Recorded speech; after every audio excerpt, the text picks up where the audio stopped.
말씀을 통해서 믿음과 현실 사이라는 제목으로 함께 은혜를 나누겠습니다. 머물렀던 자리를 이제 정리하고 떠나갈 시기이죠. 우린 지금 환승역에 있습니다. 2020년이라고 하는 열차를 내려서 이제 2021년이라는 열차로 갈아타야 될 그러한 자리에 와 있죠. 그래서 머물렀던 것들을 정리하고 또 새로운 채비를 해야 되는 그러한 순간입니다. 저는 문득 이런 문구가 떠오르더군요. 아름다운 성도는 머문 자리도 아름답습니다. 어디서 친근하게 들어보신 것 같죠? 고속도로 휴게소마다 화장실 무슨 실천연대인가요? 그래서 익숙하게 우리에게 알려져 있는 문구이죠. 이렇게 한번 바꿔보면 어떨까요? 기도하는 성도는 응답받는 그 역사가 놀랍습니다. 네. 자, 어쨌든 우리는 이 기도의 자리, 금요 철야로는 마지막이라고 장식될 이 자리에서 한 해간 아마 우리 성도님들에게는 사실 다 보이지 않는 고유한 자리들이 있으시잖아요. 보면 다 그 자리들 앉아 계셔가지고 저는 누가 오시는지 안 오셨는지 식별이 아주 편해요. 이쪽 분단을 보면 딱 앉아 계신 자리들이 명확하고 이쪽 분단을 보면 다 제 자리에 앉아 계시거든요. 우리의 심리가 자기의 머문 자리가 다 있으세요. 새벽엔 또 새벽대로 자리들이 다 바뀌어지시기도 하고요. 근데 그래서 이 자리가 참 소중하죠. 근데 가만히 살펴보면 우리가 기도하며 머물렀던 자리마다 아마 흔적이 발견되실 거예요. 은혜 받았던 흔적, 감격했던 흔적, 그래서 눈물을 흘렸던 그 자욱들. 저는 오늘 금요철야 이 자리에도 다시 한번 지울 수 없는 하나님의 은혜의 흔적이 여러분 기도하는 그 자리에 새겨지시기를 축복합니다. 지금은 코로나 시기에 많이 비어져 있는 예배당이지만 여기 나온 성도들이 눈물 뿌려 기도하면 다시 다 돌아올 것입니다. 주님이 이 어두운 시대를 정리시켜 주실 때 빛 가운데 주의 백성들이, 시온의 백성들이 돌아와 함께 모여 예배하게 될 날이 속히 이르게 될 줄 믿습니다. 자, 우리가 이 모세의 여정을 보면서 이제 그는 비전의 가슴을 안고 소명의 땅을 향하여 당차게 나아가고 있습니다. 전투로 말하자면 출정 준비 끝, 이렇게 해서 지금 적진을 향하여 나아가고 있습니다. 물론 그는 호련단신으로 나아가죠. 하지만 두려워하지 않아요. 손에 쥐고 있는 게 있어요. 예전에는 자기 지팡이였는데 이제 바뀌었어요. 하나님의 지팡이를 손에 쥐고 있으니 애굽인들 어떠하리, 바로인들 어떠하리, 그런 담대한 마음을 가지고 지금 나아가고 있죠. 나아가는 모세에게 하나님 약속하신 대로 기가 막힌 동역자를 붙여주셨어요. 그의 3살 차이 나는 형 아론, 오랜 세월을 지나 다시 만나는 그 형제지간의 그 애틋한 사랑뿐만 아니라 말 잘하는, 말에 능숙한 아론을 그에게 붙여주셔서 말하기가 좀 부족한 자신의 핸디캡을 극복하게 해주시는 기가 막힌 동역자로서 아론을 만나게 해주셨고, 이제 그 하나님의 산에서 아론과의 만남 이후에 곧바로 애굽으로 가서 장로들과 함께 그 백성들을 만나 하나님이 내게 이루신 일, 그 불꽃 같은 임재 속에 있었던 가시떨기나무의 체험을 시작으로 하여 주님이 내게 부탁하신 말씀, 그리고 이 말씀이 진짜 여호와로 말미암아 주어진 것이다, 이걸 확증하기 위해서 주셨던 기적, 막대기를 던지니 뱀이 되고 그 꼬리를 잡으니 다시 돌아오고 품에 넣은 손에 문둥병이 바래지고 다시 집어넣으니 회복되고 하는 이 기가 막힌 이적들까지를 딱 그 백성들 앞에 보여주니 이들의 마음이 한껏 신앙으로 고양되어지는 것, 이게 바로 출애굽기 4장의 마지막이에요. 같이 한번 읽어볼까요? 백성이 믿으며 여호와께서 이스라엘 자손을 찾으시고 그들의 고난을 살피셨다 함을 듣고 머리 숙여 경배하였더라. 여러분, 이렇게 말이죠. 4장을 아주 명쾌하게 마무리 짓습니다. 모세와 백성의 만남, 이 지도자와 백성의 그 만남의 자리에 온 백성의 믿음이 하나 된 이 모습으로 4장이 끝을 맺죠.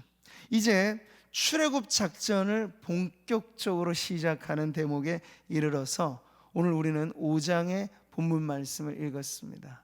이 본문엔 첫 대면에서부터가 긴장감 넘치는 만남이 있죠. 바로 모세와 애굽 왕 바로의 만남입니다. 저는 이 사건을 통해서 오늘 우리가 살아가면서 품는 성도들이 가지고 있는 우리의 믿음과 현실 세상 속에, 불신 세상 속에 부딪히는 우리의 현실의 문제 사이에서 우리가 과연 어떻게 하나님의 뜻을 발견하고 그리고 이 연말과 연초로 이어지는 이 중요한 구간을 통과해야 할지를 함께 말씀으로 몇 가지 살펴보겠습니다. 첫 번째, 이 모세가 가지고 있는 믿음을 보세요. 그는 약속의 말씀에 대한 믿음을 갖고 있습니다. 1절 다시 한번 읽어보죠. 그 후에 모세와 아론이 바로에게 가서 이르되 이스라엘의 하나님 여호와께서 이렇게 말씀하시기를. 이 극적인 만남은 정말 강대강의 만남 아닙니까? 절대 강국이었던 애굽 왕 바로와 또 모세도 여러분 기죽을 것 없잖아요. 만왕의 왕의 대사로 지금 파견돼서 지금 이 자리에 있기 때문에 그야말로 이 세상과 믿음의 충돌이라고 할 만큼의 아주 기막힌 만남이 여기 펼쳐진 것입니다. 자, 이때 먼저 기선을 제압하듯 입을 연 사람은 바로 모세와 아론이죠. 사실 그 당시에 여러분 왕궁에 들어가서 바로라고 하는 이 파라오라고 하는 그 왕 앞에 선다는 것 자체가 일반인들에게는 있을 수 없는 일이고 그 어마어마한 위용 앞에 오금이 저려들 만큼의 두려움이 느껴지는 현장이 바로 그 자리인데 모세는 전혀 두려워하지 않고 아주 담대하게 그 안에 있는 메시지를 토해내는 거죠. 모세의 첫 마디가 뭡니까? 여호와께서 가라사대, 이 말씀을 시작하는 거예요. 여기 표현대로라면 이스라엘의 하나님 여호와께서 이렇게 말씀하시기를, 이게 줄여서 말하면 여호와께서 가라사대. 자, 이건 우리 지난 시간에도 보았던 말씀이죠. 너는 바로에게 이르기를 여호와의 말씀에 이스라엘은 내 아들 내 장자라. 하나님께서 모세 입에 넣어주신 말씀을 지금 모세는 그대로 반복하듯 꺼내어 선포하고 있는 것이에요. 모세는 지금 자기 생각을 바로에게 전하고 있지 않습니다. 자기의 의견을 피력하고 있는 게 아니에요. 대뜸 그가 한다는 소리가 여호와께서 가라사대. 이것이 얼마나 위험 있는 선포입니까? 하나님의 말씀을 전하라는 그 사명 그대로 지금 모세는 실천하고 있는 거죠. 아주 단도직입적으로. 여러분, 그 이후에 어떤 말씀을 합니까? 이스라엘의 하나님 여호와께서 이렇게 말씀하시기를 내 백성을 보내라. 그러면 그들이 광야에서 내 앞에 절기를 지킬 것이니라 하셨나이다. 말하자면 따옴표로 여호와의 말씀을 요 안에 집어넣은 거예요. 보내라 내 백성. 바로가 얼마나 당황하고 얼마나 이 듣도 보도 못한 모세라고 하는 인물이 오자마자, 아니 애굽의 신민이고 애굽의 노예들, 그 히브리 노예들을 마치 자신의 백성인 양 말하는 그가 과연 누구인가 싶을 정도로 지금 바로 앞에서 놀라운 하나님 말씀을 선포하고 있는 것이죠. 여러분, 이때 이 말씀을 선포할 때 모세의 마음 안에는 어떤 믿음이 있었을까요? 그가 경험한 대로 자신의 인생을 송두리째 바꿔놓았던 광야 40년 그리고 애굽 40년 통틀어 80년 인생을 완전히 180도 바꿔버렸던 그 엄청난 하나님의 말씀을 자신이 지금 대언한다라고 하는 이 소신과 확신 가운데 모세의 마음 안에는, 야, 내게도 일으키셨으니 이 말씀으로 인하여 하나님 무언가 일을 하실 것이다. 바로 약속의 말씀에 대한 믿음이 모세 안에 있었을 것이죠. 여러분, 이제 이번 주일부터 시작해 성탄의 주간을 우리가 시작할 때 동정녀 탄생이 기적이잖아요. 근데 그때 이 천사로 수태고지, 남자를 전혀 알지 못하는 마리아가 임신할 것이라고 하는 그 소리를 들을 때 마리아가 놀랐어요. 내가 남자를 알지 못하는 처녀인데 이게 무슨 이 까무라칠 소리냐. 그럴 때 천사가 전해준 말, 대저 하나님의 모든 말씀은 능하지 못하심이 없느니라. 말씀에 대한 믿음이라고 했을 때는 여러분 바로 이런 것이죠. 무에서 유를 만들어내시는 거예요. 남자와 여자의 결합으로만 가능한 생명의 잉태가 그것 없이도 하나님은 가능하시다라고 하는, 마치 첫 창조와 같이 무에서 유를 만들어내시는, 능치 못하심이 없으신 그 말씀에 대한 믿음이죠. 우리 말씀 같이 한번 읽어볼까요? 하나님의 말씀은 살아있고 활력이 있어 좌우의 날선 어떤 검보다도 예리하여 혼과 영과 및 관절과 골수를 찔러 쪼개기까지 하며 또 마음의 생각과 뜻을 판단하나니. 무엇이 그렇게 한다고요? 하나님의 말씀이.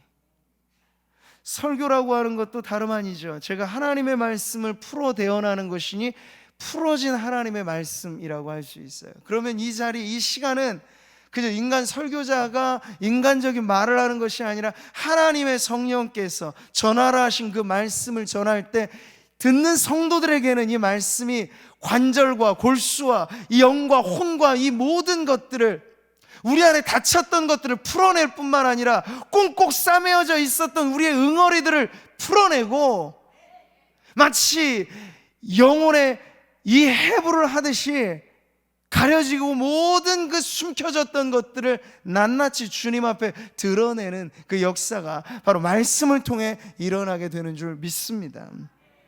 생명의 말씀에 관한 믿음이죠. 모세 안에 가졌던 그 믿음, 오늘 성도들이 가져야 될 그 믿음, 오늘 말씀을 전하는 제가 품고 있는 믿음, 다 이런 믿음입니다. 제가 말씀을 준비하는 제 책상에 딱 고정된 페이지로 성경을 늘 펼쳐두는 한 권의 성경이 있는데 그 말씀이 이것이에요. 내 입에서 나가는 말도 이와 같이 헛되이 내게로 되돌아오지 아니하고 나의 기뻐하는 뜻을 이루며 내가 보낸 일에 형통함이니라.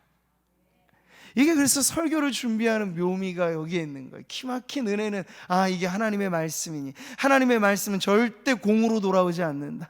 하나님의 말씀을 전하면 하나님의 말씀은 일을 내신다. 이런 믿음이 있기 때문에 즐거운 거예요.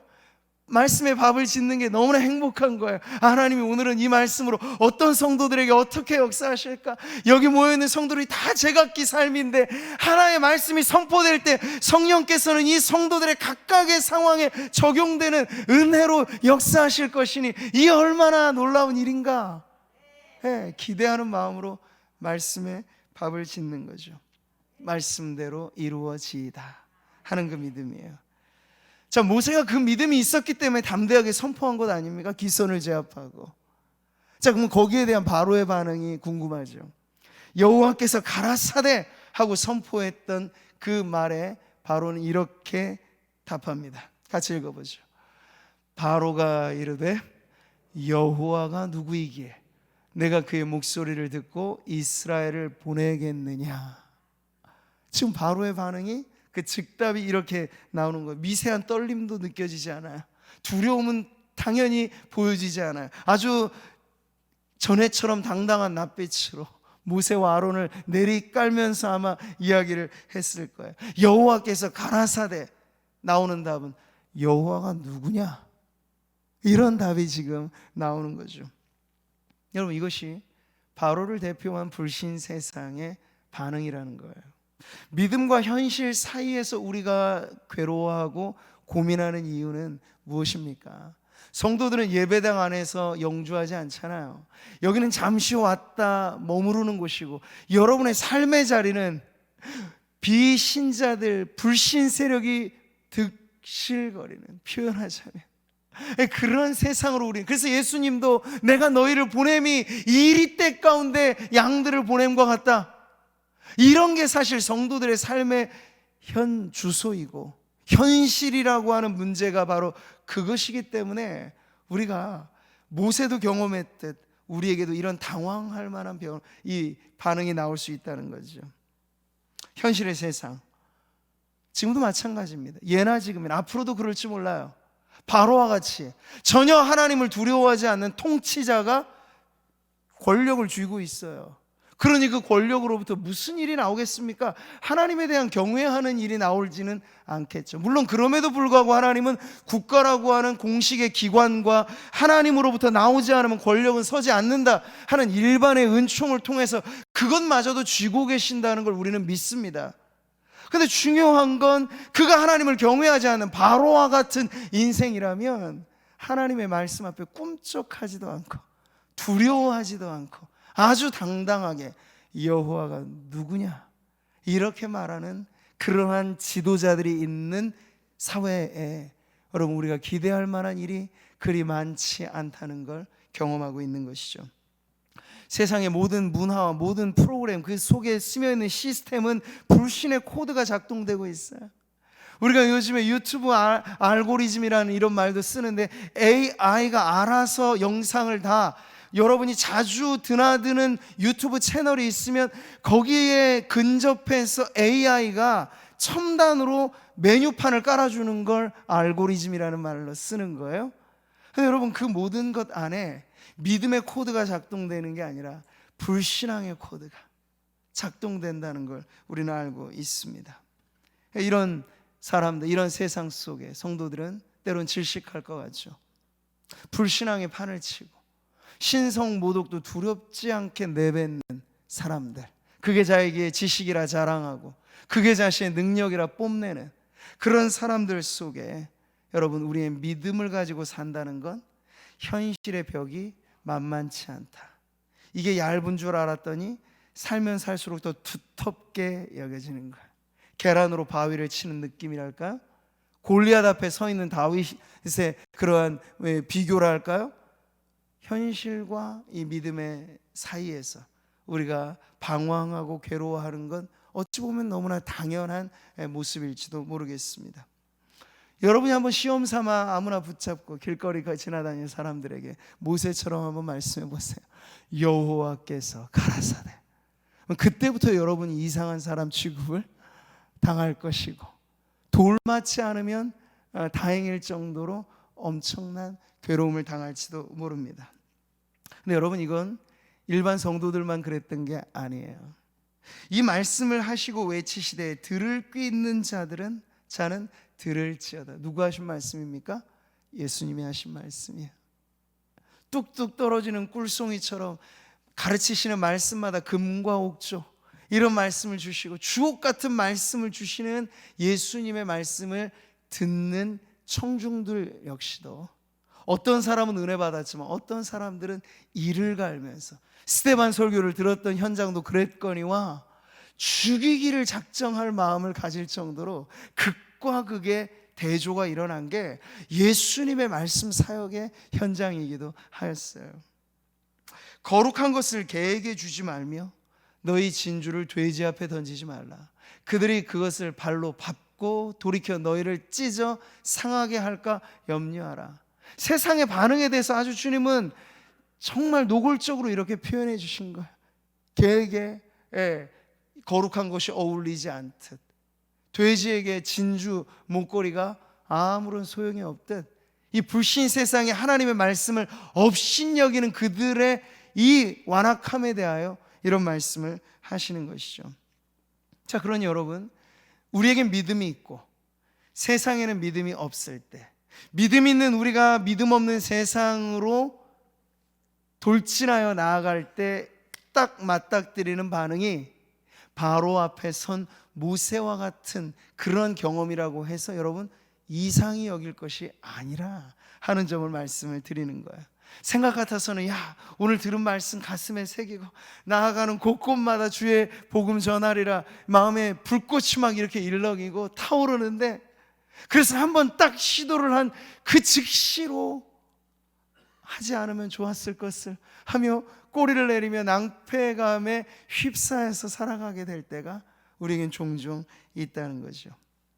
이 세상의 신 마귀입니다. 이 세상의 신이 믿지 아니하는 자들의 마음을 혼미하게 하여 그리스도의 영광의 복음의 광채가 비치지 못하게 함이니 그들은 자기의 이성으로 진리를 거부한다고 자부하겠지만 천만의 말씀이에요. 예수님을 믿지 않는 모든 불신 세상의 사람들마다 그들은 알지 못하나 그들을 붙잡고 있는 이 어둠의 세상 주관자들이 그들로 하여금 말씀을 들어도 깨닫지 못하게 하고 복음에 아무런 반응을 하지 못하도록 마음을 사로잡고 있다고 주님은 말씀을 하시는 거예요. 너희가 듣기는 들어도 깨닫지 못할 것이요 보기는 보아도 알지 못하리라. 심지어 이사야가 받은 소명은 하나님의 백성들조차도 하나님의 말씀 앞에 이렇게 반응할 수도 있을 거다. 그러나 너는 걱정하지 마라. 냉담하게 말씀에 대하여 반응한다고 걱정하지 마라. 너는 그냥 내게 받은 사명, 이 말씀 듣든지 아니 듣든지 전하라고 하는 그 사명만 이사야에게 주신 것이죠. 에스겔도 똑같은 사명을 받은 것처럼. 사랑하는 성도 여러분, 오늘 우리 안에 믿음과 현실 사이, 믿음 없는 세상이 하나님도 두려워하지 않고 예수 믿는 사람들을 때로는 조롱하고 핍박하고 우리에게 온갖 불리한 것들을 다 주는 이 현실의 문제가 그 믿음 없음으로 인하여 발생하는 그 차이라고 하는 것을 여러분이 기억하시고, 모세가 그 다음에도 바로가 이렇게 반응하였지만 굴하지 않고 계속해서 나아가는 이 모습을 통해서 우리가 한 걸음 더 나아가는 길을 발견하게 되기를 바랍니다. 바로 모세 안에 또 하나의 믿음을 보는 것인데, 하나님 그분은 우리에게 새로운 길을 열어 인도하시는 인도자이시다 라고 하는 믿음이 바로 모세가 가졌던 믿음이에요. 우리 3절 말씀 같이 읽어보죠. 그들이 이르되 히브리인의 하나님이 우리에게 나타나셨은즉 우리가 광야로 사흘길쯤 가서 우리 하나님 여호와께 제사를 드리려 하오니 가도록 허락하소서. 네, 바로의 냉담한 반응에도 굴하지 않고 모세는 하나님의 말씀을 다시 전합니다. 이건 어명입니다라고 받은 어명을 읽는 그러한 종처럼 말이죠. 지금 모세는 계속해서 출애굽에 대한 믿음, 하나님께서 당신의 백성들을 이제 애굽의 노예살이에서 자유민이 되게 하실 거, 아니 하나님에게 속한 믿음의 백성이 되게 하실 거다라고 하는 그 인도하심에 대한 믿음을 이렇게 고백하는 것이죠. 마치 자신의 40년 삶을 청산하고 새로운 길로 인도하셨듯 이제 400년간 종살이했던 그 백성들도 하나님께서 끄집어내셔서 출애굽시키실 것이다 라고 하는 그런 믿음으로 지금 모세가 선포하는 것이에요. 자, 여러분, 이런 믿음이 우리 안에 있어야 불신 세상의 냉담한 반응에 기죽지 않고 절대로 주눅들지 않고 우리가 성도로서의 우리의 길을 마이 웨이가 될지라도 이 길을 묵묵히 걸어가게 될 줄 믿습니다. 하나님께서 구해 주시리라, 이 믿음이에요. 기가 막힐 웅덩이와 깊은 수렁에서 빠져 있을 때 하나님이 나를 건져 주시리라, 바로 이런 믿음이 우리로 하여금 더욱더 담대하게 한 걸음 더 내딛게 하는 용기가 되는 것이죠. 보라, 내가 새 일을 행하리니, 같이 읽습니다. 이제 나타낼 것이라. 너희가 그것을 알지 못하겠느냐? 반드시 내가 광야의 길을 사막의 강을 내리라. 하나님 만약 그 길이 없다면 없던 길도 만드시겠다는 말씀이에요. 광야에 모래 사막 천지인 그곳에 대로를 만들어 주시겠다. 그 메말라 빠진 땅에 강줄기를 열어 주시겠다는 거예요. 그러니까 하나님의 인도하심이 우리의 삶에 역사할 때 바로 이러한 변화가 일어나리라 하는 믿음, 이것이 모세가 가졌던 인도하심에 대한 믿음입니다. 여호와께서 전염병이나 칼로 우리를 치실까 두려워하나이다. 이건 뭐냐면 일종의 경고죠. 바로요, 당신이 그럼에도 불구하고 우리를 내놓지 않으면 심각한 일이 이제 벌어질 것입니다 라고 하는 경고장을 지금 주는 것이에요. 자, 그런데 여러분, 이런 정도 되면 보통 좀 겁도 먹을 만하고 그럴 거라고 예상을 하는데, 바로의 그 다음 반응은 어떤가요? 모세와 아론에게 이렇게 말합니다. 너희가 어찌하여 백성의 노역을 쉬게 하려느냐? 가서 너희의 노역이나 하라. 콧방귀도 끼지 않죠. 전혀 털끝 하나 흔들리지 않고, 쉽게 말하면 떠들지 말고, 이 노예 주제, 니네들 하는 일이나 빨리 더 열심히 해. 이렇게 바로가 여호와께서 가라사대, 그리고 인도하심에 대한 확신을 가지고 선포하는 모세에게 대꾸한 것이에요. 그러면서 그는 더 무거운 짐을 안겨주죠.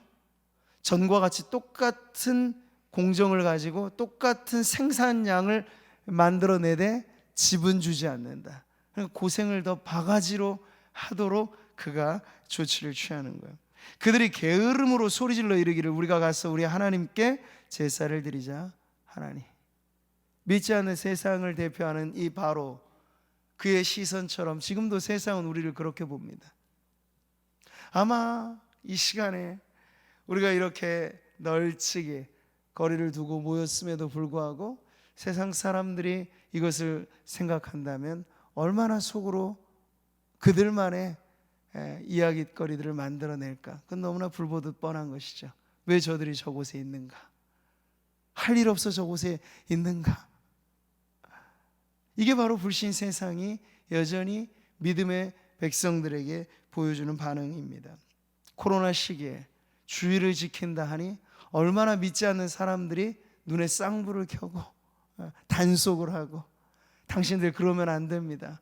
당신들 뭔가 여유가 있나 보군 하면서 더 마치 진짜 이 바로가 그 백성이 했듯 더 많은 감시, 삼엄한 감시, 우리에게 많은 불이익을 경고하면서 회사에서 세상에서 우리를 그렇게 붙잡아 매는가를 보면 꼭 오늘을 살아가는 우리들이 처한 현실이 이와 같다는 걸 느끼게 되는 것이죠.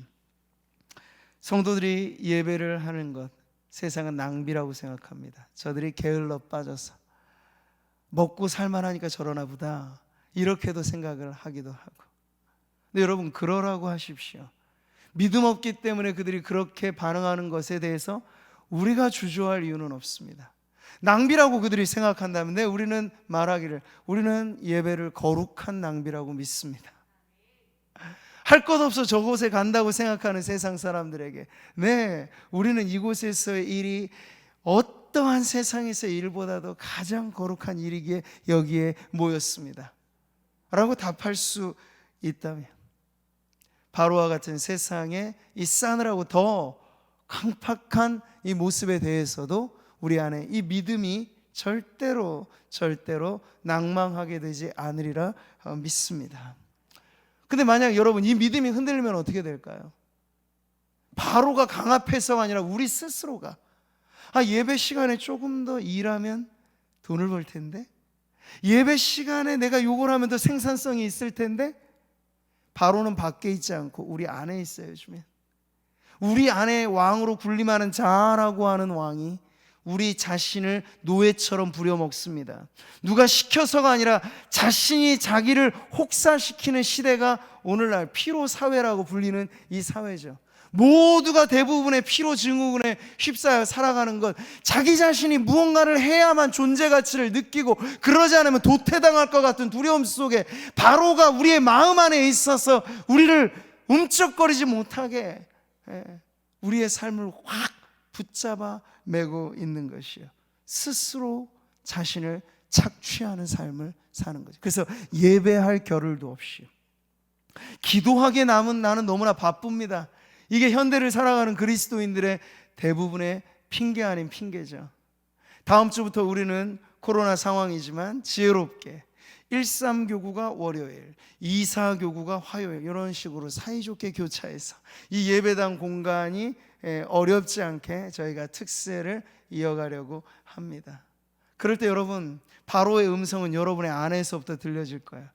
내가 지금 그렇지 않아도 연말에 바빠 죽겠는데 무슨 한가해서 내가 이 시간에 특세에 나와야 되겠는가? 특세 시작하면 또 안 일어나던 잠을 일찍 일어나야 되기 때문에 피로감이 며칠 동안은 지속되고 삶의 리듬이 막 바뀌는 걸 우리가 알기 때문에, 그렇지 않아도 특세에 대한 두려움의 증후군이 막 여러분 안에 밀려올 때 안 하던 일이 갑자기 생각나고 요거 해야 되는데 하는 그 불안 심리가 우리 안에 다 바로의 음성처럼 들려져서 우리로 하여금 기도하는 이 일을 가장 중요한 일로 취급하지 않고 나에게 중요한 이 일 다음에 2순위, 3순위로 밀어내서 결과적으로는 하나님의 백성이 예배하고 하나님의 백성이 기도하지 못하는 쪽으로 우리의 삶을 인도해 갈 수 있을 것입니다.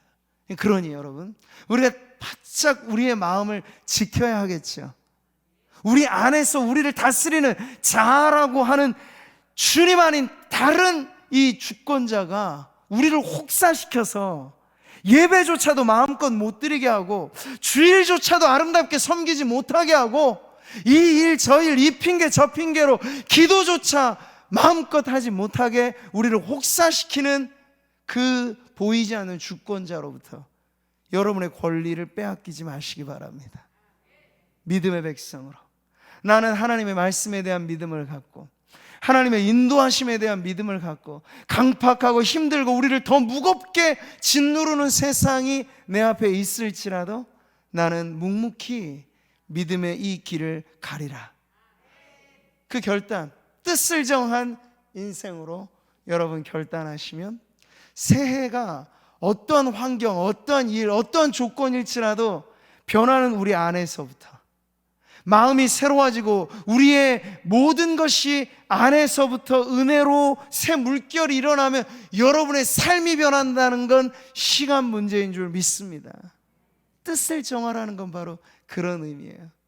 그렇게 우리가 연말과 이 연초에 아주 중요한 과정을 오늘 이 모세의 이야기를 보면서 우리가 세상의 냉담한 반응, 어떠한 반응을 두고라도 믿음의 담대함, 하나님의 말씀은 반드시 그저 돌아오지 않는다.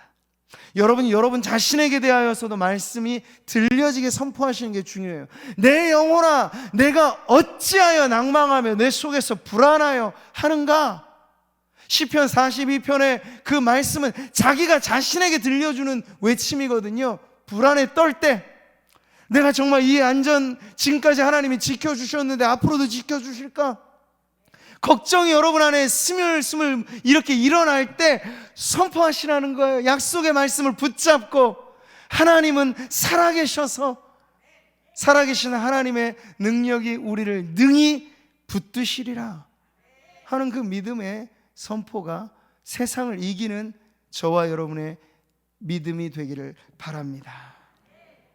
오늘 말씀을 통해서 이 2020년 대미를 장식하는 우리 금요철에 이 마지막 자리, 혹 오늘은 온라인으로 참여하는 분들이 또 많이 계실 텐데요. 여러분 각자의 자리에서 한번 돌아보십시오. 나는 지금 어디에 서 있는가?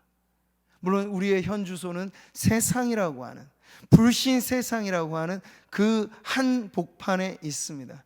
그런데 성도로서 오늘 우리 안에 동일하게 모세가 전혀 굴하지 않고 우직하게 그 사명을 완수할 수 있었던 건 바로가 아무리 어떻게 나오더라도 하나님의 약속의 말씀을 믿고 인도하심에 대한 확신 가운데 서서 그 사명을 이루었듯이 오늘 저와 여러분도 이와 같은 확신 가운데 있으면 우리의 인생은 사명이 이끄는 인생이 될 것입니다.